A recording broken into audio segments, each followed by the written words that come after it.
মায়ার নবী বলেন, আম্মা আমার বাবার কবরটাকে একটু দেখাইবা, আমি বাবার কবরের কাছে একটু সালাম দিতে চাই।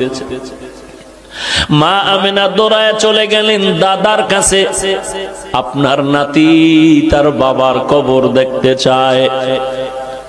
দাদায় অনুমতি দিয়া বলে, দাসী উম্মে আয়মান আর আমেনা সহ রওনা হয়ে যাও, দেখাইয়া নিয়ে আসো। ঘোড়ার পিঠে বা উটের পিঠে তিনজন লোক রওনা হয়ে গেল, নবী বাবার কবর দেখবেন। যাইতে যাইতে বাবার কবরের কিনারায় গিয়া মা আমেনা ডাক দিয়া কয়, সন্তান ওই গাছের নিচে তোর বাবার কবর। মায়ার নবী একটু লাফ দিয়া পড়িয়া বাবার কবরের কিনারায় চোখের পানি ছেড়ে কান্না শুরু করলেন।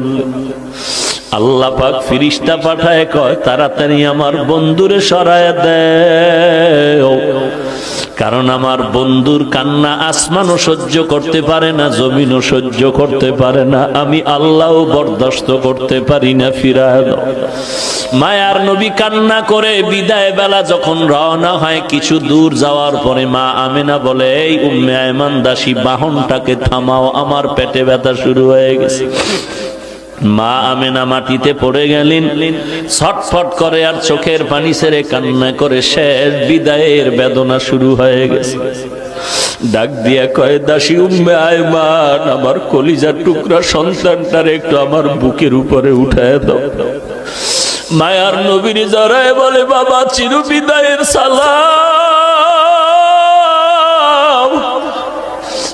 আর বুঝি দেখা হবে না রে সন্তান। বাবার কবর দেখতে গিয়া আজ মাকেও তুমি হারিয়ে এতিমের মতো বাড়িতে যাইবা। মায়ার নবী কান্না করেন, ও মা আমি কার কাছে গিয়ে একটু মায়ের আশ্রয় নিব, আদর নিব।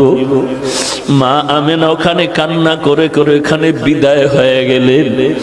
এইবার দুইজন মানুষ, দাসী উম্মে আয়মান আর আমার নবী রওয়ানা। লম্বা ঘটনা। মায়ার নবী চলতেছেন।